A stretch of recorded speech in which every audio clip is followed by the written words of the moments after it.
ਫਿਰ ਕਿਹੜੀਆਂ ਉਹਨਾਂ ਨੂੰ ਨਿਸ਼ਾਨੀਆਂ ਪ੍ਰਗਟ ਹੋਈਆਂ, ਜੋ ਉਹਨਾਂ ਦੇ ਜੀਵਨ ਦਾ ਅਨੁਭਵ ਸੀ, ਜੋ ਉਹਨਾਂ ਦੀ ਖੋਜ ਸੀ, ਉਹ ਸਾਰਾ ਦਰਜ ਕਰਕੇ ਤੇ ਉੱਤੇ ਗੁਰੂ ਨਾਨਕ ਦੇਵ ਜੀ ਦੀ ਮੋਹਰ ਲਾ ਦਿੱਤੀ ਬਈ ਇਹ ਜੋ ਵੀ ਸਾਨੂੰ ਰਸਤਾ ਦੱਸਿਆ ਜਾ ਰਿਹਾ, ਜਦੋਂ ਅਸੀਂ ਇਹਨਾਂ ਦੇ ਦੱਸੇ ਰਸਤੇ 'ਤੇ ਚੱਲਾਂਗੇ ਫਿਰ ਅਸੀਂ ਪਰਮਾਤਮਾ ਵਾਹਿਗੁਰੂ ਦੇ ਨਾਲ ਮਿਲਾਪ ਕਰ ਲਾਂਗੇ। ਹੁਣ ਆਪਾਂ ਨੂੰ ਫਿਰ ਇਸ ਵਾਸਤੇ ਸਮਝਾਉਂਦੀ ਵੀ ਹੁਣ ਗੁਰੂ ਗ੍ਰੰਥ ਸਾਹਿਬ ਜੀ ਕਿੰਨਾ ਸਮਾਂ ਹੋਇਆ ਪ੍ਰਕਾਸ਼ ਹੋਇਆ ਨੂੰ। ਹੁਣ ਆਪਾਂ ਇਹ ਦੇਖਣਾ ਹੁੰਦਾ ਵੀ ਜਦੋਂ ਅਸੀਂ ਇਹਨਾਂ ਦਾ ਪ੍ਰਕਾਸ਼ ਦਿਹਾੜਾ ਤਾਂ ਮਨਾਉਂਦੇ ਹਾਂ ਵੀ ਅਸੀਂ ਇਹ ਇੰਨੇ ਸਮੇਂ ਦੇ ਵਿੱਚ 1604 ਦੇ ਵਿੱਚ ਪਹਿਲਾ ਪ੍ਰਕਾਸ਼ ਸਤਿਗੁਰਾਂ ਦਾ ਕੀਤਾ ਗਿਆ ਹਰਿਮੰਦਰ ਸਾਹਿਬ। ਹੁਣ ਇੰਨਾ ਸਮਾਂ, ਇੰਨੀਆਂ ਸਦੀਆਂ ਬੀਤ ਗਈਆਂ, ਅਸੀਂ ਕਿੰਨੇ ਕੁ ਜੀਵਾਂ ਨੇ ਗੁਰਬਾਣੀ ਗੁਰੂ ਨੂੰ ਸਮਝਿਆ,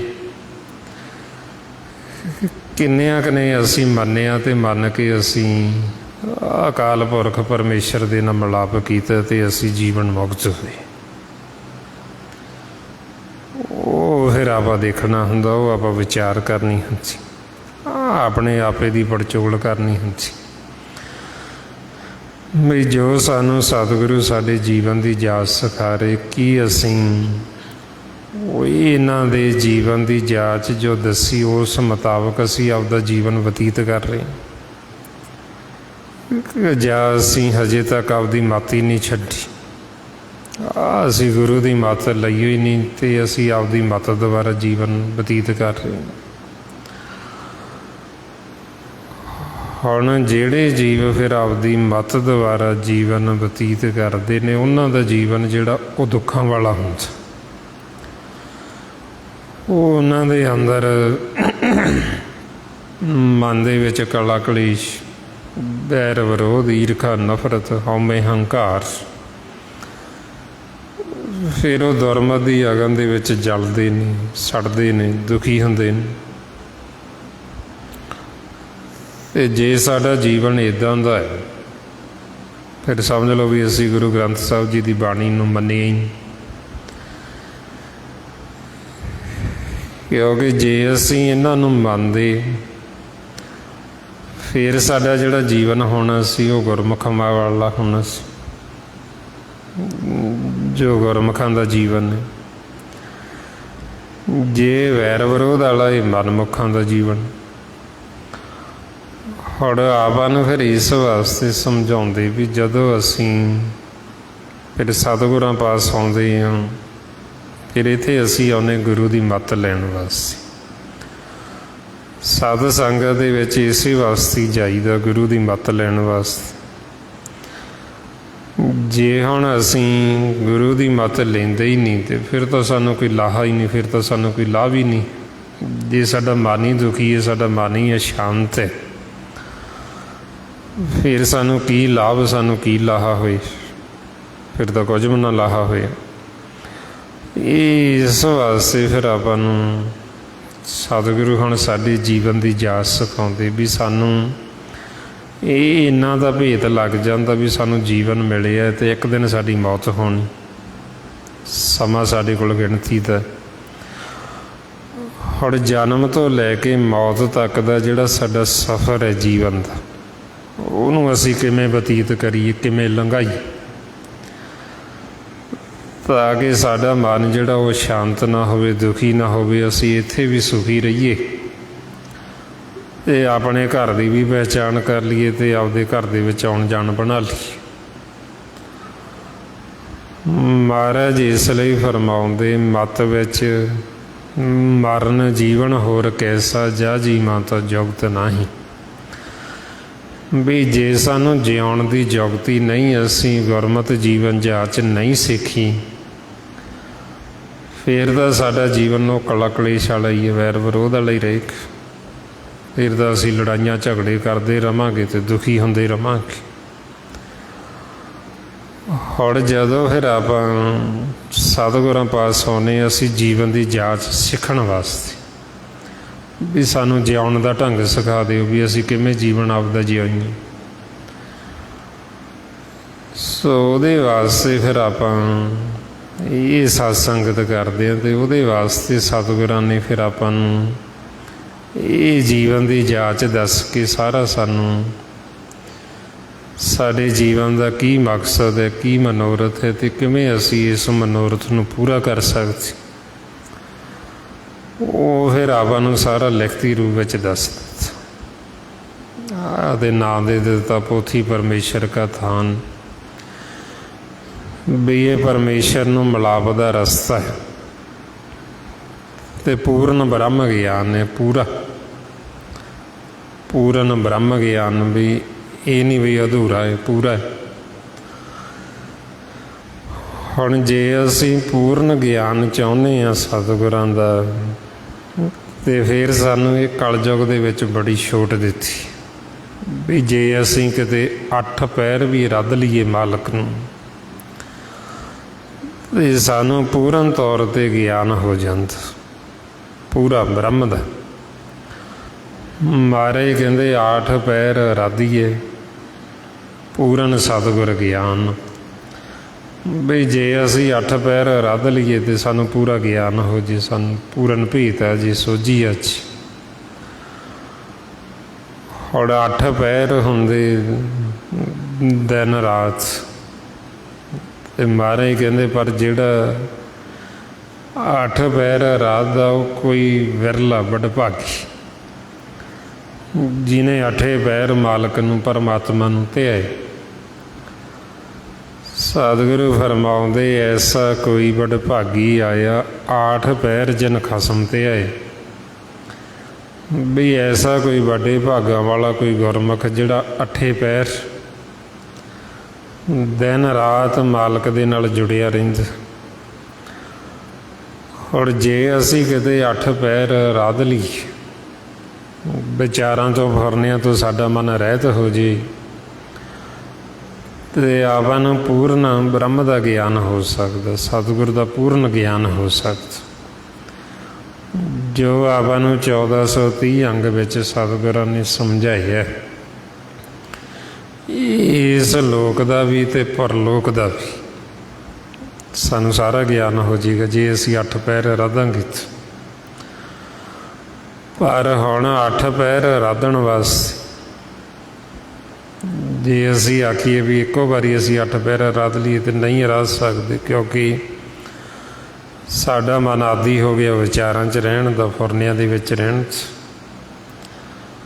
ਉਹਦੇ ਵਾਸਤੇ ਫਿਰ ਇਹ ਆਪਾਂ ਤਿਆਰੀ ਕਰਦੇ ਹਾਂ, ਸਿਮਰਨ ਕਰਦੇ ਹਾਂ, ਵੀ ਤਾਂ ਕਿ ਹੌਲੀ ਹੌਲੀ ਸਾਡਾ ਅਭਿਆਸ ਵਧੇ, ਵੀ ਤਾਂ ਕਿ ਅਸੀਂ ਵੀ ਮਾਲਕ ਪਰਮਾਤਮਾ ਨੂੰ 8 ਪਹਿਰ ਰੱਧੀਏ, ਸਾਡੇ ਹਿਰਦੇ ਵਿੱਚ ਵਸ ਜੇ, ਸਾਡੇ ਮਨ ਵਿੱਚ ਵਸ ਜੇ। ਹੁਣ ਉਹਦੇ ਵਾਸਤੇ ਫਿਰ ਇਹ ਆਪਾਂ ਸਤ ਸੰਗਤ ਕਰਦੇ ਹਾਂ, ਨਾਲ ਨਾਲ ਸਿਮਰਨ ਕਰਦੇ, ਅਤੇ ਮਨ ਨੂੰ ਗੁਰੂ ਦੀ ਮੱਤ ਗਿਆਨ ਦਿੰਦੇ, ਬਈ ਜਿਸ ਮਕਸਦ ਵਾਸਤੇ ਤੂੰ ਇਸ ਲੋਕ ਵਿੱਚ ਆਏ ਹੈ, ਉਸ ਮਕਸਦ ਨੂੰ, ਉਸ ਮਨੋਰਥ ਨੂੰ ਹੁਣ ਪੂਰਾ ਕਰ। ਸਾਡਾ ਸਾਰਿਆਂ ਦਾ ਮਕਸਦ ਇੱਕੋ ਹੀ, ਜੋ ਸਤਿਗੁਰੂ ਆਪਾਂ ਨੂੰ ਰੋਜ਼ ਫਰਮਾਉਂਦੇ, ਭਾਈ ਪ੍ਰਾਪਤ ਮਾਨੁਖ ਦੇ ਹੁਰੀਆ, ਗੋਬਿੰਦ ਮਿਲਣ ਕੀ ਇਹ ਤੇਰੀ ਵਾਰੀ, ਇਹ ਹੁਣ ਵਾਰੀ ਹੈ ਗੋਬਿੰਦ ਨੂੰ, ਵਾਹਿਗੁਰੂ ਨੂੰ, ਨਿਰੰਕਾਰ ਨੂੰ ਮਿਲਣ ਦੀ।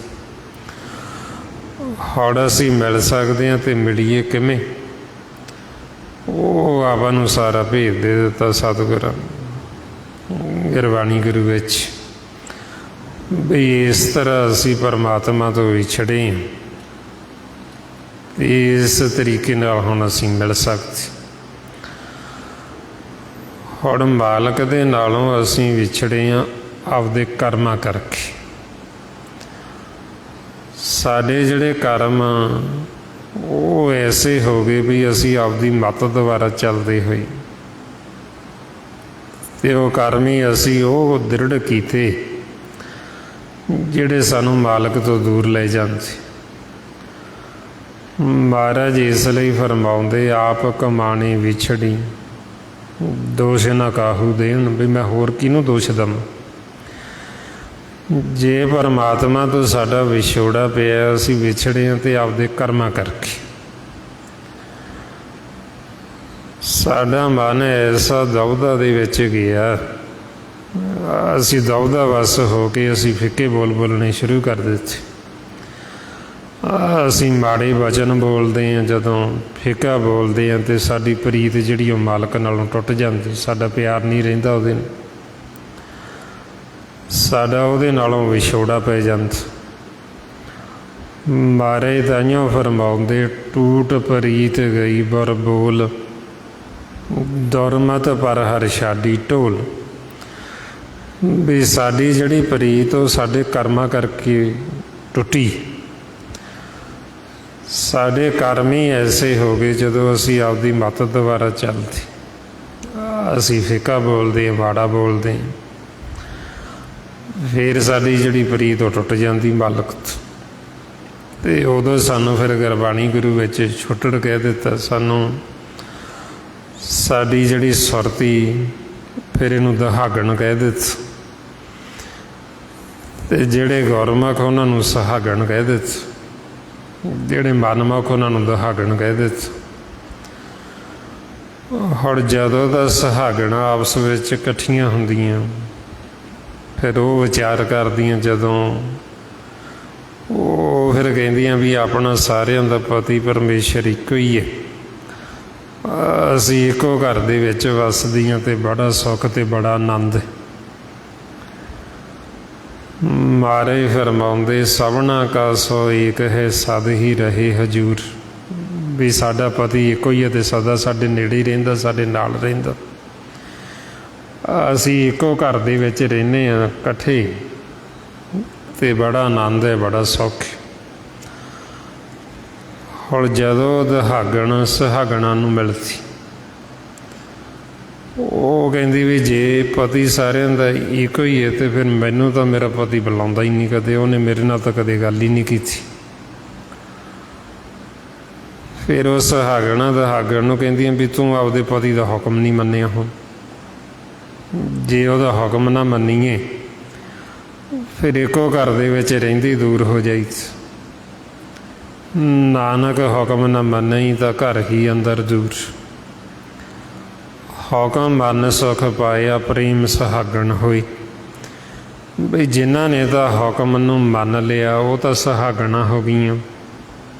ਜਿਨ੍ਹਾਂ ਨੇ ਹੁਕਮ ਨੂੰ ਮੰਨਿਆ ਹੀ ਨਹੀਂ, ਉਹ ਦੁਹਾਗਣਾ ਹੋ ਗਈਆਂ। ਹੁਣ ਉਹ ਫਿਰ ਦੁਹਾਗਣ ਜਦੋਂ ਸੁਹਾਗਣਾ ਦੇ ਨਾਲ ਉਹਦੀ ਵਿਚਾਰ ਹੁੰਦੀ, ਅਤੇ ਫਿਰ ਉਹ ਸੁਹਾਗਣਾ ਕਹਿੰਦੀਆਂ ਵੀ ਤੂੰ ਹੁਕਮ ਨਹੀਂ ਮੰਨਿਆ। ਹੁਣ ਬਈ ਨਾ ਹੁਕਮ ਮੰਨਣ ਕਰਕੇ, ਤਾਂ ਕਰਕੇ ਤੈਨੂੰ ਤੇਰੇ ਪਤੀ ਨੇ ਛੱਡ ਦਿੱਤਾ, ਤਾਂ ਕਰਕੇ ਇੱਕ ਘਰ ਦੇ ਵਿੱਚ ਰਹਿੰਦੇ ਹੋਏ ਵੀ ਤੇਰੀ ਉਹਦੇ ਨਾਲ ਗੱਲ ਨਹੀਂ ਹੁੰਦੀ। ਫਿਰ ਉਹ ਸੁਹਾਗਣਾ ਤੋਂ ਪੁੱਛਦੀ ਵੀ ਕੀ ਮੇਰਾ ਦੁਬਾਰਾ ਉਹਦੇ ਨਾਲ ਮਿਲਾਪ ਹੋ ਸਕਦਾ ਮਾਲਕ ਦੇ ਨਾਲ, ਫਿਰ ਉਹ ਮੈਨੂੰ ਬੁਲਾ ਸਕਦਾ। ਫਿਰ ਉਹ ਸੁਹਾਗਣਾ ਦੱਸਦੀਆਂ ਵੀ ਜੇ ਤੂੰ ਆਪਦੀ ਗਲਤੀ ਮੰਨ ਲਾ, ਜੇ ਤੈਨੂੰ ਮਹਿਸੂਸ ਹੋਵੇ ਆਪਦੀ ਗਲਤੀ ਤੂੰ ਮੰਨੇ, ਅਤੇ ਤੇਰੀ ਟੁੱਟੀ ਹੋਈ ਫੇਰ ਜੁੜ ਸਕਦੀ, ਫੇਰ ਗੰਢੀ ਜਾ ਸਕਦੀ। ਜੇ ਤੂੰ ਇਹਦੇ ਉੱਤੇ ਵਿਚਾਰ ਕਰੇ ਵੀ ਮੇਰੀ ਕਾਹਤੋਂ ਮਾਲਕ ਨਾਲੋਂ ਟੁੱਟੀ। ਜਦੋਂ ਅਸੀਂ ਵਿਚਾਰ ਕਰਦੇ ਹਾਂ ਅਤੇ ਫਿਰ ਪਤਾ ਲੱਗਦਾ ਵੀ ਆਪਦੇ ਕਰਮਾਂ ਕਰਕੇ, ਵੀ ਸਾਡੇ ਕਰਮ ਹੀ ਐਸੇ, ਤਾਂ ਕਰਕੇ ਸਾਡੀ ਟੁੱਟੀ ਮਾਲਕ ਦੇ ਨਾਲ। ਫਿਰ ਜਦੋਂ ਅਸੀਂ ਇਹਦੇ 'ਤੇ ਵਿਚਾਰ ਕਰਦੇ ਹਾਂ, ਅਸੀਂ ਆਪਦੀ ਗਲਤੀ ਮਹਿਸੂਸ ਕਰਦੇ ਹਾਂ ਵੀ ਅਸੀਂ ਆਪਦੇ ਕਰਮਾਂ ਕਰਕੇ ਵਿਛੜੇ, ਵੀ ਅਸੀਂ ਫਿੱਕੇ ਬੋਲ ਬੋਲਦੇ ਹਾਂ, ਮਾੜਾ ਬੋਲਦੇ ਹਾਂ, ਅਸੀਂ ਨਿੰਦਿਆ ਚੁਗਲੀ ਕਰਦੇ ਹਾਂ, ਵੈਰ ਵਿਰੋਧ ਕਰਦੇ। ਫਿਰ ਜਦੋਂ ਅਸੀਂ ਇਹਦੇ 'ਤੇ ਵਿਚਾਰ ਕਰਦੇ, ਸਾਡੀ ਸੁਰਤੀ ਆਪਦਾ ਜਿਹੜਾ ਦੋਸ਼ ਉਹ ਮੰਨਦੀ ਹੈ, ਅਤੇ ਫਿਰ ਸਾਡੀ ਦੁਬਾਰਾ ਟੁੱਟੀ ਹੋਈ ਗੰਢੀ ਜਾਂਦੀ। ਮਾਰੇ ਫਰਮਾਉਂਦੇ, ਟੂਟੇ ਗੰਠ ਬੜੇ ਵਿਚਾਰ। ਵੀ ਟੁੱਟੀ ਹੋਈ ਗੰਢੀ ਜਾਊ ਜੇ ਇਹਦੇ 'ਤੇ ਵਿਚਾਰ ਕਰੀਏ। ਹੌਲੀ ਵਿਚਾਰ ਫੇਰ ਹੀ ਹੁੰਦੀ ਜਦੋਂ ਅਸੀਂ ਸਤ ਸੰਗਤ ਕਰਦੇ ਹਾਂ। ਜਦ ਤੱਕ ਅਸੀਂ ਸਤ ਸੰਗਤ ਨਹੀਂ ਕਰਦੇ, ਉਹਨਾਂ ਸਮਾਂ ਵਿਚਾਰ ਨਹੀਂ ਹੁੰਦੀ। ਵੀ ਸਾਡੀ ਕਾਹਤੋਂ ਮਾਲਕ ਤੋਂ ਟੁੱਟੀ ਹੈ ਅਤੇ ਕਿਉਂ ਟੁੱਟੀ ਹੈ। ਉਹ ਅਸੀਂ ਆਪਦੇ ਆਪ ਵਿਚਾਰ ਨਹੀਂ ਕਰ ਸਕਦੇ, ਕਿਉਂਕਿ ਸਾਡਾ ਮਨ ਹੀ ਵਿਚਾਰਾਂ ਤੋਂ ਰਹਿਤ ਹੁੰਦਾ। ਜਦੋਂ ਫਿਰ ਆਪਾਂ ਸਤਸੰਗ ਦੇ ਵਿੱਚ ਆਉਂਦੇ ਹਾਂ, ਸਤਿਗੁਰੂ ਫਿਰ ਆਪਾਂ ਨੂੰ ਇਹ ਭੇਤ ਦਿੰਦੇ, ਸੋਝੀ ਦਿੰਦੇ। ਜਿਨ੍ਹਾਂ ਨੇ ਮਾਲਕ ਨਾਲ ਮਿਲਾਪ ਕੀਤਾ, ਭਗਤਾਂ ਨੇ, ਸੰਤਾਂ ਨੇ, ਉਹ ਸੁਹਾਗਣਾ ਫਿਰ ਆਪਾਂ ਨੂੰ ਇਹ ਭੇਤ ਦਿੰਦੀਆਂ, ਦੱਸਦੀ। ਮਹਾਰਾਜ ਇਸ ਵਾਸਤੇ ਫਿਰ ਸਮਝਾਉਂਦੇ ਵੀ ਤੁਸੀਂ ਉਹਨਾਂ ਤੋਂ ਪੁੱਛੋ, ਸੁਹਾਗਣਾ ਤੋਂ, ਵੀ ਤੁਸੀਂ ਕਿਹੜੇ ਗੁਣ ਧਾਰਨ ਕੀਤੇ, ਵੀ ਕਿਵੇਂ ਤੁਹਾਡਾ ਪਤੀ ਪਰਮੇਸ਼ਰ ਤੁਹਾਡੇ 'ਤੇ ਇੰਨਾ ਖੁਸ਼ ਹੋ ਗਿਆ ਅਤੇ ਉਹਨੇ ਕਿਵੇਂ ਤੁਹਾਡੇ ਨਾਲ ਮਿਲਾਪ ਕਰ ਲਿਆ। ਉਹ ਫਿਰ ਜਦੋਂ ਆਪਾਂ ਸੁਹਾਗਣਾ ਤੋਂ, ਗੁਰਬਾਣੀ ਗੁਰੂ ਤੋਂ, ਗੁਰੂ ਸਾਹਿਬਾਨਾਂ ਤੋਂ, ਭਗਤਾਂ ਤੋਂ ਪੁੱਛਦੇ ਹਾਂ, ਫਿਰ ਉਹ ਆਪਾਂ ਨੂੰ ਦੱਸਦੇ ਵੀ ਅਸੀਂ ਜਿਹੜਾ ਸਾਡੀ ਸੁਰਤੀ ਨੇ ਸ਼ਿੰਗਾਰ ਕੀਤਾ, ਵੀ ਅਸੀਂ ਸਹਿਜ ਦਾ ਸ਼ਿੰਗਾਰ ਕੀਤਾ, ਮਿੱਠਾ ਬੋਲਣਾ ਸ਼ੁਰੂ ਕੀਤਾ, ਕਦੇ ਕੌੜਾ ਨਹੀਂ ਬੋਲੇ। ਗੁਰੂ ਦਾ ਜਿਹੜਾ ਵਚਨ ਸੀ ਉਹਨੂੰ ਮੰਨਿਆ ਅਤੇ ਫਿਰ ਸਾਡਾ ਮਿਲਾਪ ਹੋਇਆ। ਮਹਾਰਾਜ ਫਰਮਾਉਂਦੇ, ਪੁੱਛੋ ਜਾਇ ਸੁਹਾਗਣੀ, ਤੁਸੀਂ ਰਾਵਿਆ ਕਿੰਨੀ ਗੁਣੀ, ਸਹਿਜ ਸ਼ਿੰਗਾਰ ਬਣਾਈਆ ਮਿੱਠਾ ਬੋਲਣੀ, ਪੈਰ ਰਸਾਲੂ ਤਾਂ ਮਿਲੀ ਜੀ ਗੁਰ ਕਾ ਸ਼ਬਦ ਸੁਣੀ। ਉਹ ਫਿਰ ਸਾਨੂੰ ਸੁਹਾਗਣਾ ਦੱਸਦੀਆਂ ਵੀ ਅਸੀਂ ਸਹਿਜ ਦਾ ਸ਼ਿੰਗਾਰ ਬਣਾਇਆ, ਮਿੱਠਾ ਬੋਲਣਾ ਸ਼ੁਰੂ ਕੀਤਾ, ਫਿਰ ਮਾਲਕ ਸਾਡੇ 'ਤੇ ਖੁਸ਼ ਹੋਏ। ਫਿਰ ਉਹ ਆਪਾਂ ਨੂੰ ਦੱਸਦੇ ਵੀ ਕਿਵੇਂ ਅਸੀਂ ਸੁਰਤੀ ਦਾ ਸ਼ਿੰਗਾਰ ਕਰਨਾ। ਇੱਕ ਤਾਂ ਹੁੰਦਾ ਹੈ ਤਨ ਦਾ ਸ਼ਿੰਗਾਰ, ਸਰੀਰ ਦਾ, ਜਿਹੜਾ ਇਹ ਪੰਜਾਂ ਦੂਤਾਂ ਨੂੰ, ਕਾਲ ਨੂੰ ਖੁਸ਼ ਕਰਨ ਵਾਸਤੇ ਕੀਤਾ ਜਾਂਦਾ। ਉਹ ਜਦੋਂ ਸ਼ਿੰਗਾਰ ਕੀਤਾ ਜਾਂਦਾ, ਉਦੋਂ ਸਾਡੀ ਸੁਰਤੀ ਨੇ, ਸਾਡੇ ਮਨ ਨੇ ਲੋਭ ਦਾ ਜਿਹੜਾ ਕੱਪੜਾ, ਉਹਦਾ ਰੰਗ ਚੜ੍ਹਾ ਕੇ, ਜਿਹੜਾ ਉਹਨੇ ਲਿਬਾਸ ਪਾਇਆ ਹੁੰਦਾ, ਫਿਰ ਇਹ ਕੂੜਦਾ। ਇਹ ਇਹਨਾਂ ਪੰਜਾਂ ਨੂੰ, ਕਾਲ ਨੂੰ ਖੁਸ਼ ਕਰਨ ਵਾਸਤੇ, ਅਤੇ ਉਹ ਸਾਡਾ ਪਹਿਨਿਆ ਹੋਇਆ ਲਿਬਾਸ, ਉਹ ਸਾਡਾ ਪਹਿਨਿਆ ਹੋਇਆ ਚੋਲਾ, ਉਹ ਸਾਡੇ ਕੰਤਪਤੀ ਨੂੰ ਭਾਉਂਦਾ ਨਹੀਂ। ਮਾਰੇ ਫਰਮਾਉਂਦੇ, ਇਹ ਤਨ ਮਾਇਆ ਪਾਇਆ ਲੀਤੜਾ ਪਿਆਰੇ ਲੱਭ ਰੰਗਾਈ, ਮੇਰੇ ਕੰਤ ਨਾ ਭਾਵੇ ਚੋਲੜਾ ਪਿਆਰੇ, ਕਿਉਂ ਤਨ ਛੇਜੇ ਜਾਏ। ਬਈ ਹੁਣ ਸਾਡੀ ਸੁਰਤੀ ਨੇ ਜਿਹੜਾ ਰੰਗ ਚੜ੍ਹਾ ਲਿਆ ਲੋਭ ਦਾ, ਇਹਨਾਂ ਪੰਜਾਂ ਦਾ ਰੰਗ ਚੜ੍ਹਿਆ ਹੋਇਆ, ਇਹ ਮਾਇਆ ਦਾ ਰੰਗ ਚੜ੍ਹਿਆ ਹੋਣ ਕਰਕੇ ਮਨ ਨੂੰ ਇਕੱਲਾ, ਸਾਡੀ ਸੁਰਤੀ ਨੂੰ ਛੱਡਦੇ ਨਹੀਂ। ਕਿਤੇ ਮਨ ਦੀ ਛੇਜ ਦੇ ਉੱਤੇ ਕਾਮ ਆ ਕੇ ਬੈਠ ਜਾਂਦਾ, ਕਿਤੇ ਕ੍ਰੋਧ ਆ ਜਾਂਦਾ, ਕਿਤੇ ਲੋਭ ਆ ਜਾਂਦਾ, ਕਿਤੇ ਮੋਹ ਆ ਜਾਂਦਾ, ਕਿਤੇ ਹੰਕਾਰ ਆ ਜਾਂਦਾ। ਹੁਣ ਇਹ ਰੰਗ ਚੜ੍ਹਾਇਆ ਹੋਇਆ, ਅਤੇ ਜਦੋਂ ਇਹ ਰੰਗ ਚੜ੍ਹਿਆ, ਉਦੋਂ ਫਿਰ ਇਹ ਰੰਗ ਮਾਲਕ ਨੂੰ ਭਾਉਂਦਾ ਨਹੀਂ ਹੈ, ਸਾਡੇ ਪਤੀ ਨੂੰ ਚੰਗਾ ਨਹੀਂ ਲੱਗਦਾ। ਫਿਰ ਇਸ ਲਈ ਸਾਨੂੰ ਸਮਝਾਉਂਦੇ ਵੀ ਇਹ ਜਿਹੜਾ ਮਾਇਆ ਦਾ ਰੰਗ, ਇਹਨੂੰ ਕਸੁੰਭ ਦਾ ਰੰਗ ਕਹਿੰਦੇ, ਕੱਚਾ। ਇਹ ਥੋੜ੍ਹੇ ਸਮੇਂ ਵਾਸਤੇ, ਜੇ ਅਸੀਂ ਆਖੀਏ ਵੀ ਇਹ ਸਦਾ ਰਹੇਗਾ, ਇਹ ਸਦਾ ਰਹਿਣ ਵਾਲਾ ਨਹੀਂ। ਮਹਾਰਾਜ ਕਹਿੰਦੇ, ਕੱਚਾ ਰੰਗ ਕਸੁੰਭ ਕਾ ਥੋੜੜੇ ਆਉਂਦੇ ਨੇ ਚਾਰ, ਵੀ ਇਹ ਕੱਚਾ ਰੰਗ, ਕਸੁੰਭ ਦਾ ਰੰਗ 4 ਦਿਨਾਂ 'ਚ। ਹੁਣ ਆਪਾਂ ਨੂੰ ਫਿਰ ਸਮਝਾਉਂਦੇ ਵੀ ਤੁਸੀਂ ਪੱਕਾ ਰੰਗ ਚੜਾਓ ਮਜੀਠ ਦਾ, ਜਿਹੜਾ ਇੱਕ ਵਾਰ ਸਾਡੇ ਮਨ ਦੇ ਉੱਤੇ ਚੜ੍ਹ ਗਿਆ, ਜਿਹੜਾ ਲੱਥਦਾ ਨਹੀਂ, ਜਿਹੜਾ ਲਹਿੰਦਾ ਨਹੀਂ। ਹੁਣ ਉਹ ਰੰਗ ਚੜ੍ਹਾਉਣ ਵਾਸਤੇ ਪਹਿਲਾਂ ਸਾਨੂੰ ਇਹ ਮਾਇਆ ਦਾ ਰੰਗ ਲਾਉਣਾ ਪੈਂਦਾ, ਜਿਹੜਾ ਫਿੱਕਾ ਰੰਗ ਹੈ, ਕੂੜ ਦਾ ਰੰਗ, ਇਹਨੂੰ ਲਾਉਣਾ ਪੈਂਦਾ। ਇਹਨੂੰ ਲਾਉਣ ਵਾਸਤੇ ਫਿਰ ਅਸੀਂ ਸਿਮਰਨ ਕਰਦੇ, ਜਿਵੇਂ ਆਪਾਂ ਦੇਖਦੇ ਹਾਂ ਵੀ ਲਲਾਰੀ ਕੋਲ ਜਾਈਏ ਕੱਪੜਾ ਰੰਗਾਉਣ ਵਾਸਤੇ, ਉਹ ਪਹਿਲਾਂ ਜਿਹੜਾ ਪੱਕਾ ਰੰਗ ਹੁੰਦਾ ਉਹਨੂੰ ਕਾਟ ਦੇ ਨਾਲ ਪਹਿਲਾਂ ਉਹਨੂੰ ਲਾਉਂਦਾ, ਅਤੇ ਫਿਰ ਉਹਦੇ 'ਤੇ ਦੂਸਰਾ ਰੰਗ ਚੜ੍ਹਾਉਂਦਾ। ਹੁਣ ਇਸੇ ਤਰ੍ਹਾਂ ਹੀ ਜਦੋਂ ਅਸੀਂ ਨਹੀਂ ਸਤ ਸੰਗਤ ਕਰਦੇ, ਨਹੀਂ ਸਿਮਰਨ ਕਰਦੇ, ਸਾਡੇ ਮਨ ਦੇ ਉੱਤੇ ਮਾਇਆ ਦਾ ਰੰਗ ਚੜ੍ਹਿਆ ਹੁੰਦਾ। ਇਹ ਕੂੜ ਦਾ ਰੰਗ ਚੜ੍ਹਿਆ ਹੁੰਦਾ, ਫਿੱਕਾ ਰੰਗ ਚੜ੍ਹਿਆ ਹੁੰਦਾ। ਜਿਸ ਵਰਥਾਏ ਮਾਰੇ ਫਿਰ ਦੱਸਦੇ ਵੀ ਕਿਹੜਾ ਕਿਹੜਾ ਰੰਗ ਕੂੜ ਦਾ, ਕੀ ਕੀ ਹੈ ਜਿਹੜਾ ਕੂੜ ਦਾ ਲਿਬਾਸ ਸਾਡੇ ਮਨ ਨੇ ਪਾਇਆ ਹੋਇਆ। ਫਿਰ ਉਹਦੇ ਵਾਸਤੇ ਸਾਨੂੰ ਦੱਸਦੇ ਕੂੜ ਰਾਜਾ, ਕੂੜ ਪਰਜਾ, ਕੂੜ ਸਭ ਸੰਸਾਰ, ਵੀ ਇਹ ਕੂੜ ਹੈ। ਬਈ ਇਹ ਜਿਹੜਾ ਸਰੀਰ ਹੈ, ਇਹ ਸਰੀਰ ਵੀ ਕੂੜ, ਅਤੇ ਜਿਹੜਾ ਇਸ ਸਰੀਰ ਦੇ ਉੱਤੇ ਕੱਪੜਾ ਪਹਿਨਦੇ ਆ ਇਹ ਵੀ ਕੂੜ, ਜਿਹੜਾ ਇਹਦੇ ਉੱਤੇ ਹਾਰ ਸ਼ਿੰਗਾਰ ਕੀਤਾ ਜਾਂਦਾ ਉਹ ਵੀ ਕੂੜ ਸਾਰਾ। ਕੂੜ ਕਾਇਆ, ਕੂੜ ਕੱਪੜ, ਕੂੜ ਰੂਪ ਅਪਾਰ, ਵੀ ਇਹ ਸਾਰਾ ਕੂੜ। ਕੂੜ ਸੋਇਨਾ, ਕੂੜ ਰੂਪਾ, ਕੂੜ ਰੂਪ ਅਪਾਰ, ਵੀ ਇਹਦੇ ਉੱਤੇ ਜਿਹੜਾ ਪਹਿਨਣਾ, ਸੋਨਾ ਪਹਿਨਣਾ, ਚਾਂਦੀ ਪਹਿਨਣੀ, ਇਹ ਸਭ 'ਚ ਕੂੜ ਹੈ। ਫਿਰ ਮਹਾਰਾਜ ਕਹਿੰਦੇ ਕੂੜ ਮੀਆਂ, ਕੂੜ ਬੀਬੀ, ਖੱਪ ਹੋਏ ਖਾਰ, ਕੂੜ ਕੂੜੋ ਨੇਹੋ ਲੱਗਾ ਵਿਸਰਿਆ ਕਰਤਾਰ, ਵੀ ਇਹਨਾਂ ਦਾ ਪਿਆਰ ਵੀ ਕੂੜ ਦਾ, ਅਤੇ ਕੂੜ ਦੇ ਨਾਲ ਹੀ ਸਾਰਾ ਇਹਨਾਂ ਦਾ ਨਹੀਂ ਲੱਗਿਆ ਹੋਇਆ, ਪਿਆਰ ਲੱਗਿਆ ਹੈ। ਫਿਰ ਇਹਨਾਂ ਦਾ ਜਿਹੜਾ ਖਾਣਾ ਪੀਣਾ ਉਹ ਵੀ ਸਾਰਾ ਕੂੜ। ਕੂੜ ਮਿੱਠਾ, ਕੂੜ ਮਾਖਿਓ, ਕੂੜ ਡੂਬੇ ਪੂਰ, ਨਾਨਕ ਬਖਾਣੇ ਬੇਨਤੀ ਤੁਧ ਬਾਂਝ ਸਭ ਕੂੜੋ ਕੂੜ। ਇਹ ਸਾਰਾ ਕੁਛ ਸਤਿਗੁਰੂ ਕਹਿੰਦੇ ਵੀ ਕੂੜ ਹੈ, ਨਾਮ ਤੋਂ ਬਿਨਾਂ, ਸੱਚ ਤੋਂ ਬਿਨਾਂ। ਹੁਣ ਇਹ ਕੂੜ ਦਾ ਕੂੜ ਦੇ ਨਾਲ ਪਿਆਰ ਪਾਇਆ ਹੋਇਆ, ਅਤੇ ਕੂੜ ਦੇ ਨਾਲ ਹੀ ਦੋਸਤੀ ਪਾਈ ਹੈ। ਤਾਂਹੀਓ ਮਹਾਰਾਜ ਕਹਿੰਦੇ ਕਿਸ ਨਾਲ ਕੀਜੇ ਦੋਸਤੀ ਸਭ ਜਗ ਚੱਲਣ ਹਾਰ। ਬਈ ਕਿਹਦੇ ਨਾਲ ਅਸੀਂ ਦੋਸਤੀ ਪਾਵਾਂਗੇ, ਇੱਥੇ ਸਾਰਾ ਕੁਛ ਹੀ ਵਿਨਸਣਹਾਰ ਹੈ, ਸਾਰਾ ਕੁਛ ਹੀ ਨਾਸਵਾਨ ਹੈ, ਸਭ ਕੁਝ ਹੀ ਕੂੜ। ਤਾਂ ਫਿਰ ਇਹਨੂੰ ਕਹਿੰਦੇ ਵੀ ਇਹ ਮਾਇਆ ਦੇ ਰੰਗ, ਇਹ ਕੂੜ ਦੇ ਰੰਗ 'ਚ।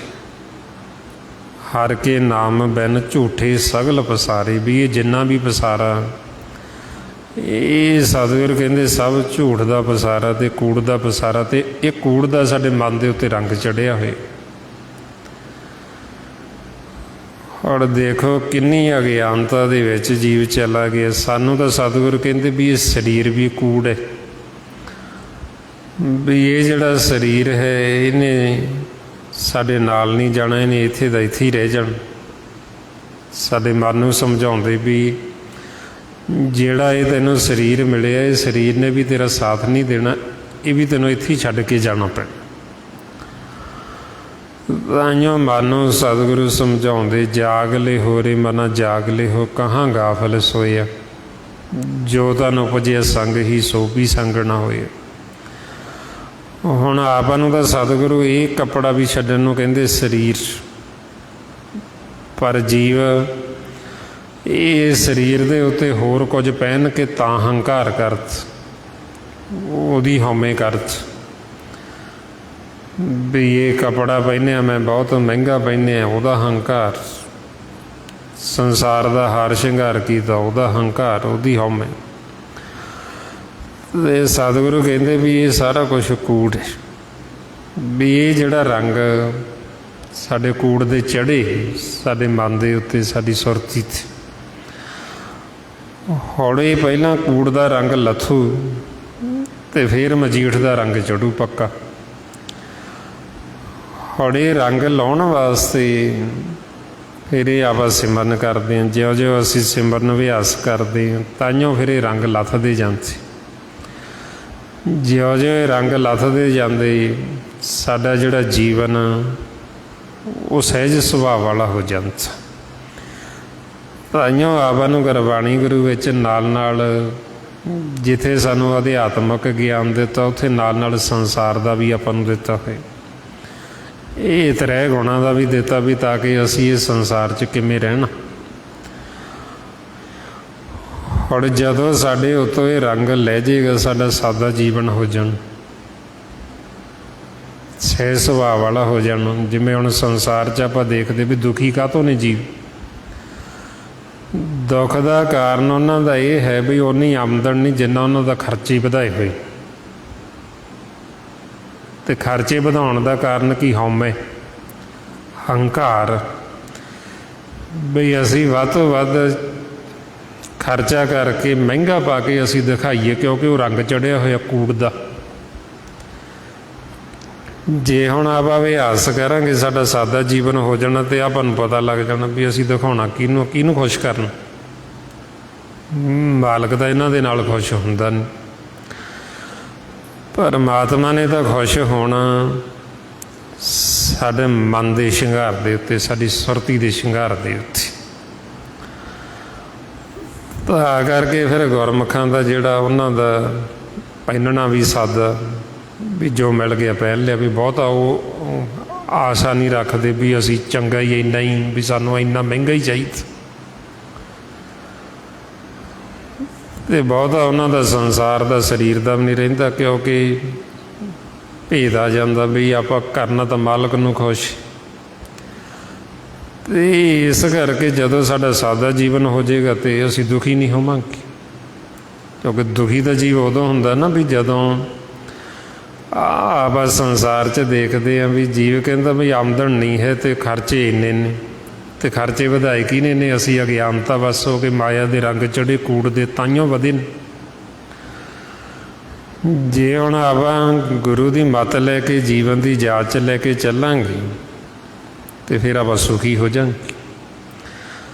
ਸੋ ਇਸ ਵਾਸਤੇ ਫਿਰ ਸਤਿਗੁਰੂ ਕਹਿੰਦੇ ਵੀ ਜਿਉਂ-ਜਿਉਂ ਅਸੀਂ ਅਭਿਆਸ ਕਰਾਂਗੇ, ਸਤ ਸੰਗਤ ਕਰਾਂਗੇ, ਸਾਡਾ ਜਿਹੜਾ ਜੀਵਨ ਉਹ ਸਹਿਜ ਸੁਭਾਅ ਵਾਲਾ ਹੋ ਜਾਂਦਾ।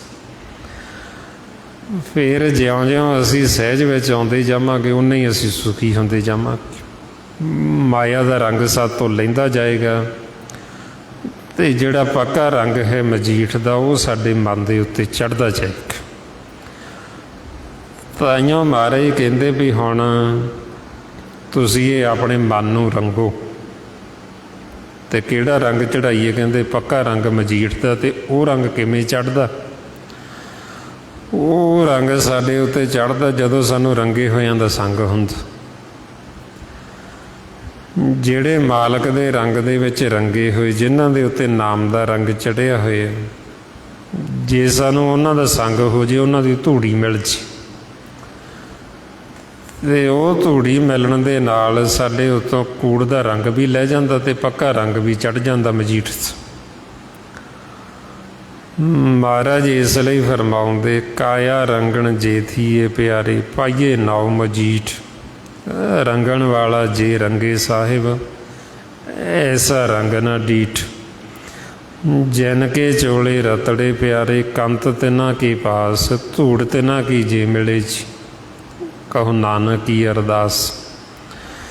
ਵੀ ਸਾਡੀ ਇਹ ਅਰਦਾਸ ਹੈ ਮਾਲਕ ਤੈਨੂੰ, ਵੀ ਸਾਨੂੰ ਰੰਗੇ ਹੋਇਆਂ ਦੀ ਸੰਗਤ ਮਿਲ ਜੇ, ਸਾਨੂੰ ਤੇਰੇ ਰੰਗ ਦੇ ਵਿੱਚ ਜਿਹੜੇ ਰੰਗੇ ਉਹਨਾਂ ਦੀ ਧੂੜੀ ਮਿਲ ਜੇ, ਤਾਂ ਕਿ ਸਾਡੇ ਮਨ ਦੇ ਉੱਤੇ ਵੀ ਰੰਗ ਚੜ੍ਹ ਜਾਵੇ। ਇਸ ਵਾਸਤੇ ਹੁਣ ਆਪਾਂ ਨੂੰ ਸਮਝਾਉਂਦੇ ਵੀ ਜੇ ਅਸੀਂ ਆਪਣੇ ਮਨ ਨੂੰ ਹੁਣ ਰੰਗ ਲਾਂਗੇ, ਫਿਰ ਸਾਨੂੰ ਦਰਗਾਹ ਦੇ ਵਿੱਚ ਕੋਈ ਰੇਰੇ ਨਹੀਂ ਆਖੇ, ਸਾਨੂੰ ਜਿਹੜੇ ਜੰਮ ਨੇ ਉਹ ਬੇਇੱਜ਼ਤ ਨਹੀਂ ਕਰਨਗੇ। ਮਹਾਰਾਜ ਤਾਈਓਂ ਫਰਮਾਉਂਦੇ, ਰਾਰਾ ਰੰਗੋ ਇਹਾ ਮਨ ਆਪਣਾ, ਹਰ ਹਰ ਨਾਮ ਜਪੋ ਜਪ ਰਸਨਾ। ਰੇਰੇ ਦਰਗੇ ਕਹੇ ਨਾ ਕਹੂ, ਆਓ ਬੈਠ ਆਦਰ ਸੁਭ ਦਿਓ। ਬਈ ਜੇ ਹੁਣ ਅਸੀਂ ਇੱਥੇ ਮਨ ਨੂੰ ਰੰਗ ਲਾਂਗੇ ਅਤੇ ਫਿਰ ਨਹੀਂ ਸਾਨੂੰ ਕੋਈ ਰੇਰੇ ਕਰਦਾ, ਫਿਰ ਸਾਨੂੰ ਮਖੌਲ ਨਹੀਂ ਕਰਨਗੇ, ਫਿਰ ਸਾਨੂੰ ਬੜੇ ਆਦਰ ਅਤੇ ਸਤਿਕਾਰ ਦੇ ਨਾਲ ਦਰਗਾਹ ਦੇ ਵਿੱਚ ਥਾਂ ਮਿਲ ਜਾਏਗੀ। ਹੁਣ ਤਾਂ ਸਾਨੂੰ ਫਿਰ ਕਹਿੰਦੇ ਵੀ ਇੱਕ ਤਾਂ ਰੰਗ ਹੈ ਮਾਇਆ,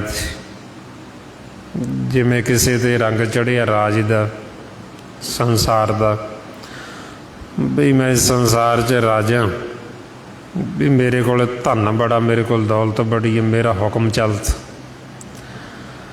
ਮਹਾਰਾਜ ਕਹਿੰਦੇ ਰੰਗ ਲੈ ਜਾਂਦੇ।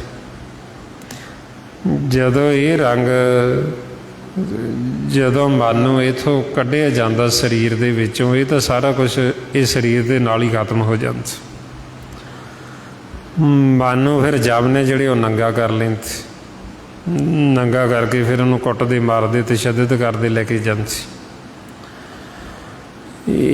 ਇਸ ਲਈ ਮਹਾਰਾਜ ਕਹਿੰਦੇ ਵੀ ਨਾਮ ਤੋਂ ਬਿਨਾਂ ਫਿਰ ਜੀਵਨ ਦੀ ਬਾਜੀ ਨੂੰ ਇੱਥੋਂ ਹਾਰ ਕੇ ਜਾਂਦੇ।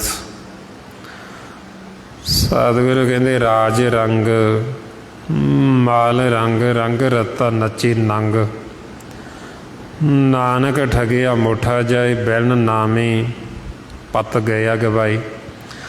ਬਈ ਇੱਧਰ ਤਾਂ ਇਹਨੂੰ ਮਾਇਆ ਦੇ ਬੜੇ ਰੰਗ ਚੜ੍ਹੇ ਸੀ, ਰਾਜ ਦਾ ਰੰਗ, ਮਾਲ ਦਾ ਰੰਗ, ਸੰਸਾਰ ਦੇ ਅਹੁਦਿਆਂ ਦਾ ਰੰਗ, ਅਤੇ ਜਦੋਂ ਸਮਾਂ ਖਤਮ ਹੋਇਆ ਸਭ ਰੰਗ ਲੱਥ ਗਏ ਅਤੇ ਮਨ ਨੂੰ ਨੰਗਾ ਕਰ ਲਿਆ। ਫਿਰ ਇਹਨੂੰ ਬੇਇੱਜ਼ਤ ਕਰਕੇ ਲੈ ਕੇ ਜਦੋਂ ਜਾਂਦੇ, ਜਿਹੜੇ ਫਿਰ ਦੇਖਦੇ ਜਿਵੇਂ 33 ਕਰੋੜ ਦੇਵੀ ਦੇਵਤਾ ਉਹ ਸਾਰੇ ਦੇਖਦੇ, ਜਿਹੜੇ ਹੋਰ ਰਿਸ਼ੀ ਮੁਨੀ ਜਿਹੜੇ ਸੁੰਨ ਦੇ ਵਿੱਚ ਸਮਾਈ ਬੈਠੇ ਉਹ ਸਾਰੇ ਦੇਖਦੇ। ਫਿਰ ਉਹ ਦੇਖ ਕੇ ਇਹਨੂੰ ਰੀਰੇ ਕਰਦੇ ਵੀ ਆਹ ਦੇਖੋ ਵੀ ਇੰਨੇ ਲੰਮੇ ਸਮੇਂ ਬਾਅਦ ਇਹਨਾਂ ਨੂੰ ਮਾਨਸ ਜਾਮਾ ਮਿਲਿਆ ਸੀ। ਮਾਨਸ ਜਾਮੇ ਵਿੱਚ ਰਹਿੰਦੇ ਹੋਏ ਵੀ ਇਹਨਾਂ ਨੇ ਮਾਨਸ ਜਾਮੇ ਦਾ ਲਾਹਾ ਨਹੀਂ ਕੱਟਿਆ, ਕੂੜ ਦੇ ਨਾਲ ਹੀ ਜੁੜੇ ਰਹੇ। ਅਤੇ ਹੁਣ ਦੇਖੋ ਕਿਵੇਂ ਬੇਇੱਜ਼ਤ ਹੋ ਕੇ ਬੇਪੱਤ ਹੋ ਕੇ ਜਾ ਰਹੇ ਨੇ, ਨੰਗੇ ਹੋ ਕੇ ਜਾ ਰਹੇ, ਕੁੱਟ ਖਾਂਦੇ ਜਾ ਰਹੇ ਨੇ। ਫਿਰ ਉਦੋਂ ਇਹਨੂੰ ਸਾਰੇ ਰੇ ਕਰਦੇ ਵੀ ਆਹ ਦੇਖੋ ਕਿਵੇਂ ਚੱਲਿਆ ਜੀਵਨ ਦੀ ਬਾਜੀ ਨੂੰ ਹਾਰ ਕੇ। ਅਤੇ ਸਤਿਗੁਰੂ ਆਪਾਂ ਨੂੰ ਕਹਿੰਦੇ ਵੀ ਜੇ ਤੁਸੀਂ ਹੁਣ ਮਨ ਦੇ ਉੱਤੇ ਨਾਮ ਦਾ ਰੰਗ ਚੜ੍ਹਾਓਗੇ ਤਾਂ ਫਿਰ ਤੁਹਾਨੂੰ ਕੋਈ ਰੇ ਨਹੀਂ ਕਰੇਗਾ। ਫਿਰ ਆਪਾਂ ਨੂੰ ਆਦਰ ਸਤਿਕਾਰ ਦੇ ਨਾਲ ਕਹਿਣਗੇ ਵੀ ਆਹ ਦੇਖੋ ਮਾਨਸ ਜਾਮਾ ਇਹਨਾਂ ਨੂੰ ਮਿਲਿਆ ਸੀ ਅਤੇ ਗੁਰਮੁਖਾਂ ਨੇ ਕਿਵੇਂ ਜੀਵਨ ਦਾ ਲਾਹਾ ਖੱਟ ਕੇ ਭਗਤੀ ਕਰਕੇ ਹੁਣ ਮਾਲਕ ਦੇ ਵਿੱਚ ਸਮਾ ਰਹੇ ਨੇ ਅਤੇ ਸਦਾ ਵਾਸਤੇ ਅਮਰ ਹੋ ਰਹੇ। ਜਦੋਂ ਉਹਨਾਂ ਵੱਲ ਦੇਖਦੇ ਗੁਰਮੁਖਾਂ ਵੱਲ, ਅਤੇ ਜਿਹੜੇ 33 ਕਰੋੜ ਦੇਵੀ ਦੇਵਤਾ ਉਹ ਵੀ ਬੇਨਤੀਆਂ ਕਰਦੇ ਮਾਲਕ ਵੀ ਸਾਨੂੰ ਵੀ ਮਾਨਸ ਜਾਮਾ ਦੇਵੋ, ਤਾਂ ਕਿ ਅਸੀਂ ਵੀ ਮਾਨਸ ਜਾਮੇ 'ਚ ਜਾ ਕੇ ਭਗਤੀ ਕਰੀਏ ਅਤੇ ਅਸੀਂ ਵੀ ਗੁਰਮੁਖਾਂ ਵਾਂਗੂ ਸਦਾ ਵਾਸਤੇ ਤੁਹਾਡੇ ਵਿੱਚ ਸਮਾਈਏ। ਵੀ ਸਾਡੇ ਜਿਹੜਾ ਹੁਣ ਦੇਵੀ ਦੇਵਤੇ ਦੇਖਦੇ ਆਪਾਂ ਨੂੰ, ਉਹ ਭਗਤੀ ਨਹੀਂ ਕਰ ਸਕਦੇ। ਦੇਵਲੋਕ ਦੇ ਵਿੱਚ ਭਗਤੀ ਨਹੀਂ ਹੁੰਦੀ। ਭਗਤੀ ਪਹਿਲਾਂ ਕੀਤੀ ਉਹਨਾਂ ਨੇ ਮਾਨਸ ਜਾਮੇ ਵਿੱਚ ਰਹਿ ਕੇ ਅਨਹਦ ਬਾਣੀ ਤੱਕ ਪਹੁੰਚੇ ਅਤੇ ਉਹਨਾਂ ਦਾ ਸਮਾਂ ਖਤਮ ਹੋ ਗਿਆ। ਫਿਰ ਉਹਨਾਂ ਨੂੰ ਉੱਥੇ ਦੇਵਲੋਕ 'ਚ ਬਿਠਾਇਆ ਜਾਂਦਾ, ਉਹਨੂੰ ਸਵਰਗ ਵੀ ਕਹਿ ਦਿੱਤਾ ਵੀ ਹੁਣ ਤੁਸੀਂ ਇੱਥੇ ਬੈਠੋ ਅਤੇ ਬੈਠ ਕੇ ਦੇਖੋ ਵੀ ਖੇਲ ਕਿਵੇਂ ਚੱਲਦਾ। ਫਿਰ ਉਹ ਸਾਰੇ ਆਪਾਂ ਨੂੰ ਦੇਖਦੇ ਅਤੇ ਜਦੋਂ ਗੁਰਮੁਖ ਜਿੱਤ ਕੇ ਜਾਂਦੇ ਫਿਰ ਉਹ ਅਰਦਾਸਾਂ ਕਰਦੇ ਮਾਲਕ ਨੂੰ, ਫਿਰ ਉਹ ਬੇਨਤੀਆਂ ਕਰਦੇ ਵੀ ਸਾਨੂੰ ਵੀ ਦਿਓ ਮਾਨਸ ਜਾਮਾ। ਇਸ ਲਈ ਮਹਾਰਾਜ ਫਰਮਾਉਂਦੇ ਗੁਰ ਸੇਵਾ ਤੇ ਭਗਤ ਕਮਾਈ, ਤਾਵੇ ਮਾਨਸ ਦੇਹੀ ਪਾਈ। ਇਸ ਦੇਹੀ ਕੋ ਸਿਮਰੇ ਦੇਵ, ਸੋ ਦੇਹੀ ਭਜ ਹਰ ਕੀ ਸੇਵ। ਭਜੋ ਗੋਬਿੰਦ ਭੂਲ ਮਤ ਜਾਹੋ, ਮਾਨਸ ਜਨਮ ਕਾ ਇਹੀ ਲਾਹੋ। ਹੁਣ ਆਪਣੇ ਮਨ ਨੂੰ ਤਾਂ ਸਮਝਾਉਂਦੇ ਵੀ ਇਹ ਦੇਵੀ ਦੇਵਤੇ ਵੀ ਇਹਨੂੰ ਸਿਮਰਦੇ ਮਾਨਸ ਜਾਮੇ ਨੂੰ, ਉਹ ਵੀ ਲੋਚਦੇ ਬਈ ਹੁਣ ਆਪਾਂ ਨੂੰ ਵਾਰੀ ਮਿਲੀ ਅਤੇ ਇਹਦਾ ਇਹੀ ਲਾਹਾ ਜੀਵਨ ਦਾ ਵੀ ਹੁਣ ਇਹਦੇ ਵਿੱਚ ਭਗਤੀ ਕਰ ਲਓ, ਸਿਮਰਨ ਕਰ ਲਓ। ਹੁਣ ਆਪਣੇ ਮਨ ਦੇ ਉੱਤੇ ਰੰਗ ਚੜ੍ਹਾ ਲਓ ਪੱਕਾ ਮਜੀਠ ਦਾ ਨਾਮ ਦਾ, ਤਾਂ ਕਿ ਰੰਗ ਲੱਥੇ ਮਾਇਆ ਦੇ ਰੰਗ ਤਾਂ ਸਾਰੇ ਲੈ ਜਾਂਦੇ। ਸੋ ਇਸ ਵਾਸਤੇ ਹੁਣ ਇਹ ਰੰਗ ਚੜ੍ਹਾਉਣ ਵਾਸਤੇ ਫਿਰ ਆਪਾਂ ਸਤਸੰਗ 'ਚ ਆਉਂਦੇ ਹਾਂ, ਗੁਰੂ ਦੀ ਮੱਤ ਲੈਂਦੇ ਹਾਂ। ਜਿਨ੍ਹਾਂ ਦੇ ਉੱਤੇ ਫਿਰ ਇਹ ਰੰਗ ਚੜ੍ਹ ਗਿਆ ਇਹਨੂੰ ਕਹਿੰਦੇ ਵੀ ਗੂੜਾ ਰੰਗ, ਲਾਲ ਰੰਗ। ਜਿਵੇਂ ਅੱਗੇ ਪੁਰਾਣੇ ਸਮਿਆਂ ਦੇ ਵਿੱਚ ਵੀ ਲਾਲ ਰੰਗ ਸੁਹਾਗਣ ਦੇ ਜਿਹੜਾ ਕੱਪੜਾ ਪਾਇਆ ਜਾਂਦਾ ਵੀ ਲਾਲ ਰੰਗ ਕਹਿੰਦੇ ਵੀ ਸੁਹਾਗਣ ਦਾ। ਹੁਣ ਇਸੇ ਤਰ੍ਹਾਂ ਹੀ ਸਤਿਗੁਰਾਂ ਨੇ ਫਿਰ ਉਹ ਰੰਗ ਆਪਾਂ ਨੂੰ ਉਦਾਹਰਨ ਦੇ ਕੇ ਸਮਝਾਇਆ ਵੀ ਜਿਨ੍ਹਾਂ ਦੇ ਉੱਤੇ ਉਹ ਲਾਲ ਰੰਗ ਚੜ੍ਹ ਗਿਆ ਵੀ ਉਹ ਫਿਰ ਵੱਡੇ ਭਾਗਾਂ ਵਾਲੇ ਨੇ। ਅਤੇ ਇਹ ਰੰਗ ਚੜ੍ਹਿਆ ਹੋਇਆ ਇਹ ਫਿਰ ਉਤਰਦਾ ਨਹੀਂ ਅਤੇ ਇਹਨੂੰ ਨਾ ਕੋਈ ਦਾਗ ਲੱਗਦਾ, ਨਾ ਹੀ ਮੈਲਾ ਹੁੰਦਾ। ਮਹਾਰਾਜ ਫਰਮਾਉਂਦੇ ਲਾਲ ਰੰਗ ਜਿਸ ਕੋ ਲਗਾ ਤਿਸ ਕੀ ਬੜ ਭਾਗਾ, ਮੈਲਾ ਕਦੇ ਨਾ ਹੋਵੇ ਨਾ ਲਾਗੇ ਦਾਗਾ। ਵੀ ਨਾ ਤਾਂ ਇਹਨੇ ਕਦੇ ਮੈਲਾ ਹੋਣਾ, ਨਾ ਇਹਨੂੰ ਕਦੇ ਦਾਗ ਲੱਗਣਾ। ਇਹ ਐਸਾ ਰੰਗ ਹੈ, ਲਾਲ ਰੰਗ ਮਜੀਠ ਦਾ ਪੱਕਾ। ਹੁਣ ਤਾਂ ਫਿਰ ਆਪਾਂ ਨੂੰ ਕਹਿੰਦੇ ਵੀ ਇਹ ਰੰਗ ਚੜ੍ਹਾਉਣ ਵਾਸਤੇ, ਮਾਲਕ ਨੂੰ ਖੁਸ਼ ਕਰਨ ਵਾਸਤੇ ਵੀ ਅਸੀਂ ਕਿਹੜਾ ਸ਼ਿੰਗਾਰ ਕਰੀਏ, ਸਾਡੀ ਸੁਰਤੀ ਕਿਹੜਾ ਸ਼ਿੰਗਾਰ ਕਰੇ ਵੀ ਤਾਂ ਕਿ ਅਸੀਂ ਆਪਦੇ ਪਤੀ ਪਰਮੇਸ਼ਰ ਨੂੰ ਭਾ ਜਾਈਏ। ਜੇ ਤਾਂ ਹੁਣ ਅਸੀਂ ਉਹਨੂੰ ਭਾ ਗਏ, ਉਹਨੇ ਸਾਡੇ ਨਾਲ ਮਿਲਾਪ ਕਰ ਲਿਆ, ਫਿਰ ਤਾਂ ਸਾਰਾ ਕੀਤਾ ਹੋਇਆ ਸ਼ਿੰਗਾਰ ਅਸੀਂ ਜਿਹੜਾ ਉਹ ਸਮਝ ਲਓ ਸਫਲ ਹੋ ਗਿਆ। ਜੇ ਹੁਣ ਸੰਸਾਰ ਦੇ ਜੀਵ ਸ਼ਿੰਗਾਰ ਤਾਂ ਕੀਤੀ ਜਾਂਦੀ, ਮਾਲਕ ਉਹ ਕੰਤ ਸਾਡੇ ਮਨ ਦੀ ਸੇਜ 'ਤੇ ਆਏ ਹੀ ਨਹੀਂ, ਅਤੇ ਫਿਰ ਸਾਰੇ ਕੀਤੇ ਹੋਏ ਹਾਰ ਸ਼ਿੰਗਾਰ ਵਿਅਰਥ ਹੀ ਹੋ ਜਾਂਦੇ। ਮਹਾਰਾਜ ਤਾਈਆਂ ਫਰਮਾਉਂਦੇ, ਜੇਕਰ ਆਵੇ ਕੰਤ ਤਾਂ ਸਭ ਕੁਛ ਪਾਈਏ, ਹਰਿਆ ਕਾਂਤੇ ਬਾਝ ਸ਼ਿੰਗਾਰ ਸਭ ਬਿਰਥਾ ਜਾਈਏ। ਵੀ ਜੇ ਤਾਂ ਕੰਤ ਪਤੀ ਸਾਡੇ ਹਿਰਦੇ ਘਰ ਵਿੱਚ ਆ ਗਏ ਆ, ਸਾਡੇ ਮਨ ਦੀ ਸੇਜ 'ਤੇ ਆ ਗਿਆ, ਫਿਰ ਤਾਂ ਸਾਰਾ ਕੀਤਾ ਸ਼ਿੰਗਾਰ ਸਫਲ ਹੋ ਗਿਆ। ਜੇ ਉਹ ਆਇਆ ਹੀ ਨਹੀਂ ਤਾਂ ਫਿਰ ਕੀਤਾ ਹੋਇਆ ਸ਼ਿੰਗਾਰ ਸਾਰਾ ਵਿਅਰਥ ਹੀ ਚਲਾ ਗਿਆ। ਹੁਣ ਜੇ ਅਸੀਂ ਸ਼ਿੰਗਾਰ ਗੁਰੂ ਦੀ ਮੱਤ ਦੁਆਰਾ ਕਰਾਂਗੇ ਤਾਂ ਸਾਡੀ ਉਹ ਸੇਜ ਦੇ ਉੱਤੇ ਆਏਗਾ ਹੀ ਆਏਗਾ ਮਾਲਕ। ਹੁਣ ਉਹਨੂੰ ਖੁਸ਼ ਕਰਨ ਵਾਸਤੇ ਫਿਰ ਆਪਾਂ ਨੂੰ ਜਿਹੜੀਆਂ ਸੁਹਾਗਣਾਂ ਫਿਰ ਉਹ ਦੱਸਦੀਆਂ ਵੀ ਤੁਸੀਂ ਆਪਣੇ ਪਹਿਲਾਂ ਤਾਂ ਕੰਠ ਦੇ ਵਿੱਚ ਜਿਹੜਾ ਹਾਰ ਹੈ ਉਹ ਹੀਰੇ ਅਤੇ ਰਤਨਾਂ ਦਾ, ਉਹ ਹਾਰ ਤੁਸੀਂ ਆਪਦੇ ਕੰਠ ਦੇ ਵਿੱਚ ਪਾਓ। ਵੀ ਉਹ ਹਾਰ ਕੰਠ ਜਿਨ੍ਹਾਂ ਨੇ ਪਹਿਰਿਆ ਉਹ ਮਾਲਕ ਨੂੰ ਬਹੁਤ ਸੋਹਣਾ ਲੱਗਦਾ, ਸੁੰਦਰ ਲੱਗਦਾ। ਹਰ ਹਾਰ ਕੰਠ ਜਿੰਨੀ ਪਹਿਰਿਆ। ਫਿਰ ਜਦੋਂ ਆਪਾਂ ਸੁਹਾਗਣਾਂ ਤੋਂ ਪੁੱਛਦੇ ਵੀ ਉਹ ਹੀਰੇ ਅਤੇ ਰਤਨ ਸਾਨੂੰ ਕਿੱਥੋਂ ਮਿਲਣ, ਵੀ ਕਿਵੇਂ ਉਹ ਹਾਰ ਅਸੀਂ ਆਪਦੇ ਕੰਠ ਦੇ ਵਿੱਚ ਪਾਈਏ, ਗਲ ਦੇ ਵਿੱਚ ਪਾਈਏ, ਫਿਰ ਉਹ ਆਪਾਂ ਨੂੰ ਦੱਸਦੇ ਵੀ ਇਹ ਹੀਰੇ ਤਾਂ ਤੁਹਾਡੇ ਕੋਲ ਹੀ, ਤੁਹਾਨੂੰ ਹੀਰੇ ਕਿਤੋਂ ਲਿਆਉਣ ਦੀ ਲੋੜ ਨਹੀਂ। ਵੀ ਇਹ ਜਿਹੜੇ ਸਾਡੇ ਸਵਾਸ ਨੇ ਇਹ ਹੀਰੇ ਨੇ, ਅਤੇ ਗੁਰੂ ਦਾ ਜਿਹੜਾ ਸ਼ਬਦ ਹੈ ਉਹ ਰਤਨ ਨੇ।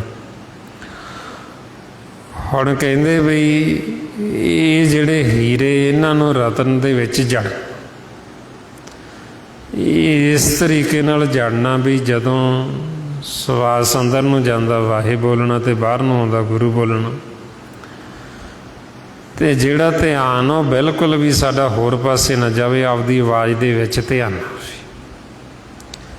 ਜਿਵੇਂ ਹੁਣ ਜਿਹੜੇ ਹੀਰਿਆਂ ਦਾ ਜਾਂ ਸੋਨੇ ਦਾ ਕਾਰੋਬਾਰ ਕਰਦੇ, ਕੰਮ ਕਰਦੇ, ਉਹਨਾਂ ਦਾ ਧਿਆਨ ਪੂਰਾ ਇਕਾਗਰ ਹੁੰਦਾ ਵੀ ਮਾੜਾ ਮੋਟਾ ਇੱਧਰ ਉੱਧਰ ਧਿਆਨ ਹੋਇਆ ਨਹੀਂ ਅਤੇ ਉਦੋਂ ਹੀ ਜਿਹੜਾ ਉਹ ਗਲਤ ਹੋ ਜਾਣਾ।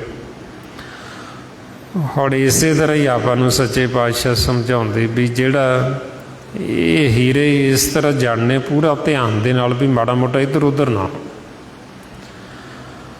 ਅਤੇ ਉਹਦੇ ਵਾਸਤੇ ਫਿਰ ਇਹ ਆਪਾਂ ਨੂੰ ਵਿਧੀ ਦੱਸੀ ਵੀ ਗੁਰੂ ਦਾ ਸ਼ਬਦ ਹੈ ਜਿਹੜਾ ਇਹ ਰਤਨ ਨੇ, ਅਤੇ ਇਹ ਜਿਹੜੇ ਸਵਾਸ ਨੇ ਹੀਰੇ ਨੇ।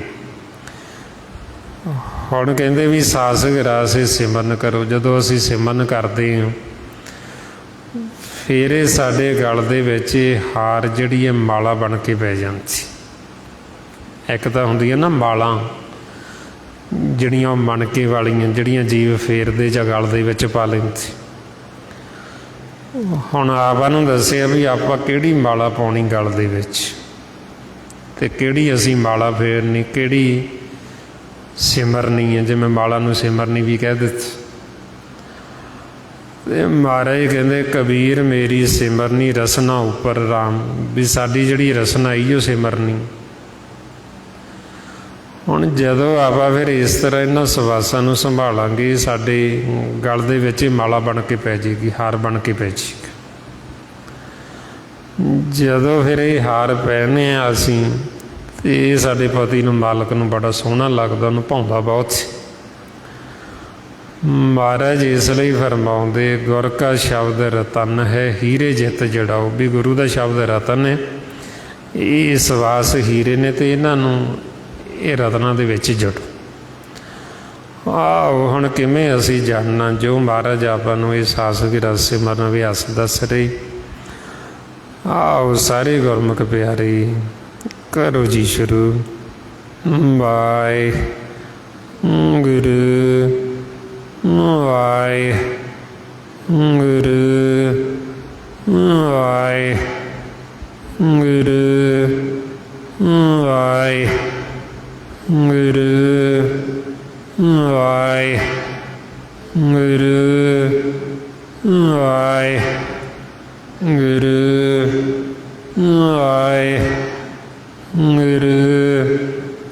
ਵਾਹਿਗੁਰੂ ਵਾਹਿਗੁਰੂ ਵਾਹਿਗੁਰੂ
ਵਾਹਿਗੁਰੂ ਜੀ ਕਾ ਖਾਲਸਾ ਵਾਹਿਗੁਰੂ ਜੀ ਕੀ ਫਤਿਹ। ਇਸ ਤਰੀਕੇ ਨਾਲ ਗੁਰਮੁਖ ਪਿਆਰਿਓ ਜਦੋਂ ਆਪਾਂ ਇਹ ਅਭਿਆਸ ਕਰਦੇ ਇਹ ਮਾਲਾ ਫਿਰ ਆਪਣੇ ਗਲ ਦੇ ਵਿੱਚ ਇਹ ਹਾਰ ਬਣ ਕੇ ਪੈ ਜਾਂਦਾ। ਫਿਰ ਜਿਨ੍ਹਾਂ ਨੇ ਹਾਰ ਪਹਿਨਿਆ, ਹਾਰ ਕੰਠ ਜਿੰਨੀ ਪੈ ਰਿਹਾ, ਜਿਨ੍ਹਾਂ ਨੇ ਪਹਿਨਿਆ, ਫਿਰ ਮਾਲਕ ਨੂੰ ਬਹੁਤ ਸੋਹਣਾ ਲੱਗਦਾ, ਸੁੰਦਰ ਲੱਗਦਾ। ਸੋ ਇਹ ਫਿਰ ਸਾਡੀ ਸੁਰਤੀ ਦਾ ਸ਼ਿੰਗਾਰ ਹੈ, ਸਾਡੇ ਮਰਨੇ ਕਾਰਨ ਮਾਲਕ ਨੂੰ ਖੁਸ਼ ਕਰਨ ਵਾਸਤੇ।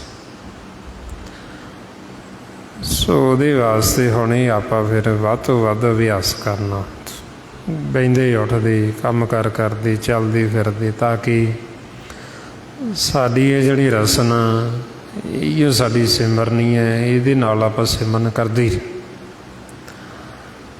ਗੁਰਬਾਣੀ ਗੁਰੂ ਨੂੰ ਜਦੋਂ ਆਪਾਂ ਪੜ੍ਹਨਾ, ਵਿਚਾਰਨਾ, ਖੋਜਣਾ, ਤਾਂ ਕਿ ਜੋ ਸਤਿਗੁਰਾਂ ਨੇ ਸਾਨੂੰ ਸਮਝਾਇਆ ਵੀ ਜੋ ਅੱਜ ਆਪਾਂ ਸਾਰੇ ਜਿੰਨੇ ਵੀ ਗੁਰੂ ਨਾਨਕ ਨਾਮ ਲੇਵਾ ਸਿੱਖ ਸੰਗਤਾਂ ਸਾਰਾ ਅੱਜ ਦਾ ਦਿਨ ਦਿਹਾੜਾ ਮਨਾਉਂਦੀ, ਵੀ ਇੰਨਾ ਸਮਾਂ ਹੋ ਗਿਆ ਆਪਾਂ ਨੂੰ ਸਤਿਗੁਰਾਂ ਦੀ ਬਾਣੀ ਜੋ ਸਾਡਾ ਮਾਰਗ ਦਰਸ਼ਨ ਕਰ ਰਹੀ, ਵੀ ਅਸੀਂ ਕਿੰਨਾ ਕੁ ਗੁਰਬਾਣੀ ਗੁਰੂ ਨੂੰ ਸਮਝ ਕੇ, ਕਿੰਨਾ ਕੁ ਅਸੀਂ ਆਪਦਾ ਜੀਵਨ ਜਿਹੜਾ ਉਹ ਗੁਰੂ ਦੀ ਮੱਤ ਦੁਆਰਾ ਬਤੀਤ ਕੀਤਾ, ਅਤੇ ਅਸੀਂ ਉੱਥੇ ਪਹੁੰਚੇ ਹਾਂ ਕਿ ਜਿੱਥੇ ਸਾਨੂੰ ਪਹੁੰਚਣ ਨੂੰ ਕਹਿ ਰਹੇ ਕਿ ਨਹੀਂ ਪਹੁੰਚੇ। ਸਾਨੂੰ ਕਹਿੰਦੇ ਵੀ ਤੁਸੀਂ ਘਰ ਆ, ਜੇ ਤੁਸੀਂ ਆਪਣੇ ਘਰ ਆ ਜਾਓਗੇ ਤੁਸੀਂ ਦੁਬਾਰਾ ਨਹੀਂ ਵਾਪਸ ਜਾਓਗੇ, ਤੁਹਾਨੂੰ ਫੇਰ ਨਹੀਂ ਭੇਜਾਂਗੇ। ਆਪਾਂ ਨੂੰ ਰੋਜ਼ ਕਹਿੰਦੇ ਨਿਜ ਘਰ ਮਹਿਲ ਪਾਵੋ ਸੁਖ ਸਹਿਜੇ ਬੌਰ ਨਾ ਹੋਏਗਾ ਫੇਰਾ, ਵੀ ਦੁਬਾਰਾ ਨਹੀਂ ਫੇਰਾ ਹੋਏਗਾ, ਤੁਸੀਂ ਘਰ ਆ ਜਾਓ। ਹੁਣ ਅਸੀਂ ਘਰ ਜਾਣਾ, ਅਤੇ ਉਹਦੇ ਵਾਸਤੇ ਫਿਰ ਇਹ ਆਪਾਂ ਵੱਧ ਤੋਂ ਵੱਧ ਅਭਿਆਸ ਕਰਨਾ, ਗੁਰਬਾਣੀ ਗੁਰੂ ਨੂੰ ਪੜ੍ਹ ਕੇ ਵਿਚਾਰਨਾ, ਖੋਜਣਾ, ਅਤੇ ਵੱਧ ਤੋਂ ਵੱਧ ਇਹ ਆਪਾਂ ਸਤ ਸੰਗਤ ਕਰਨੀ। ਇਹ ਜੋ ਆਪਾਂ ਵਿਚਾਰ ਕਰਦੇ, ਸਾਰਾ ਭੇਦ ਗੁਰਬਾਣੀ ਗੁਰੂ ਦੁਆਰਾ ਦਿੱਤਾ ਆਪਾਂ ਨੂੰ ਮਹਾਂਪੁਰਖਾਂ ਨੇ, ਭਾਈ ਸਾਹਿਬ ਭਾਈ ਸੇਵਾ ਸਿੰਘ ਜੀ ਧਰਮਾਲਾ, ਵੀ ਜੋ ਸਤਿਗੁਰੂ ਸਾਨੂੰ ਪਰਮਾਤਮਾ ਨਿਰੰਕਾਰ ਵਾਹਿਗੁਰੂ ਨੂੰ ਮਿਲਾਪ ਦਾ ਰਸਤਾ ਦੱਸ ਰਹੇ, ਜੋ ਅੱਜ ਦੇ ਦਿਨ ਸ਼੍ਰੀ ਗੁਰੂ ਅਰਜਨ ਦੇਵ ਜੀ ਮਹਾਰਾਜ ਸਾਰੇ ਭਗਤਾਂ ਦੀ ਬਾਣੀ ਇਕੱਤਰ ਕਰਾ ਕੇ ਅਤੇ ਨਾਮ ਦਿੱਤਾ ਪੋਥੀ ਪਰਮੇਸ਼ਰ ਕਾ ਥਾਨ, ਅਤੇ ਅੱਜ ਦੇ ਦਿਨ ਹਰਿਮੰਦਰ ਸਾਹਿਬ ਵਿੱਚ ਪ੍ਰਕਾਸ਼ ਕੀਤਾ, ਅਤੇ ਸਾਰੀਆਂ ਸਿੱਖ ਸੰਗਤਾਂ ਨੂੰ ਅੱਜ ਦੇ ਦਿਹਾੜੇ ਦੀ ਲੱਖ ਲੱਖ ਵਧਾਈ ਹੋਵੇ। ਅਤੇ ਆਪਾਂ ਹੁਣ ਗੁਰਬਾਣੀ ਗੁਰੂ ਦੇ ਦੱਸੇ ਮੁਤਾਬਕ ਜੋ ਮਹਾਰਾਜ ਨੇ ਆਪਾਂ ਨੂੰ ਦੱਸਿਆ, ਪੋਥੀ ਪਰਮੇਸ਼ਰ ਕਾ ਥਾਨ, ਵੀ ਪਰਮਾਤਮਾ ਨੂੰ ਮਿਲਾਪ ਦਾ ਰਸਤਾ, ਜੋ ਵੀ ਗੁਰਮੁਖ ਮਾਲਕ ਨੂੰ ਮਿਲਣਾ ਚਾਹੁੰਦੇ, ਪਰਮਾਤਮਾ ਨੂੰ ਮਿਲਣਾ ਚਾਹੁੰਦੇ, ਸ਼ਬਦਾਂ ਦੇ ਵਿੱਚ ਸਾਰਾ ਭੇਦ ਦਿੱਤਾ ਗਿਆ, ਵੀ ਉਹ ਖੋਜ ਕਰਕੇ ਉਹ ਭੇਦ ਲੈ ਕੇ ਮਾਲਕ ਨੂੰ ਮਿਲ ਸਕਦੇ। ਅਤੇ ਜੋ ਆਪਾਂ ਸਾਰੇ ਰੋਜ਼ ਦੋਹਰਾ ਵੀ ਪੜ੍ਹਦੇ ਹਾਂ, ਜੋ ਪ੍ਰਭ ਕੋ ਮਿਲਵੋ ਚਾਹੇ ਖੋਜ ਸ਼ਬਦ ਮੈਲੀ, ਵੀ ਜਿਹੜੇ ਵੀ ਮਾਲਕ ਨੂੰ ਮਿਲਣਾ ਚਾਹੁੰਦੇ, ਸ਼ਬਦਾਂ 'ਚ ਸਾਰਾ ਭੇਦ ਦਿੱਤਾ, ਉਹ ਭੇਦ ਲੈ ਕੇ ਮਿਲਾਪ ਕਰ ਸਕਦੇ। ਸੋ ਇਸ ਵਾਸਤੇ ਜੋ ਸਾਨੂੰ ਗੁਰੂ ਸਾਹਿਬਾਨ ਭਗਤ ਜਨ ਸਮਝਾਉਣਾ ਚਾਹੁੰਦੇ, ਫਿਰ ਉਹਨੂੰ ਆਪਾਂ ਸਮਝਣ ਵਾਸਤੇ ਵੱਧ ਤੋਂ ਵੱਧ ਸੰਗਤ ਕਰਕੇ, ਸਮਝ ਕੇ ਆਪਦੇ ਜੀਵਨ ਦਾ ਜੋ ਸਾਡੇ ਮਕਸਦ ਮਨੋਰਥ, ਉਹਨੂੰ ਅਸੀਂ ਪੂਰਾ ਕਰਕੇ ਸਦਾ ਵਾਸਤੇ ਜੀਵਨ ਮੁਕਤ ਹੋ ਸਕਦੇ, ਸਦਾ ਲਈ ਅਮਰ ਹੋ ਸਕਦੇ। ਸੋ ਗੁਰਮੁਖ ਪਿਆਰੇ, ਇੰਨੀਆਂ ਬੇਨਤੀਆਂ, ਇੰਨੇ ਵਿਚਾਰ ਕਰਦਿਆਂ ਹੋਇਆਂ ਜੇ ਕੋਈ ਐਸਾ ਸ਼ਬਦ ਬੋਲਿਆ ਗਿਆ ਹੋਵੇ, ਸੰਗਤ ਅਤੇ ਸਤਿਗੁਰੂ ਬਖਸ਼ਣਯੋਗ ਨੇ ਬਖਸ਼ ਦੇਣਾ ਜੀ। ਵਾਹਿਗੁਰੂ ਜੀ ਕਾ ਖਾਲਸਾ, ਵਾਹਿਗੁਰੂ ਜੀ ਕੀ ਫਤਿਹ। ਵਾਹਿਗੁਰੂ ਵਾਹਿਗੁਰੂ ਵਾਹਿਗੁਰੂ।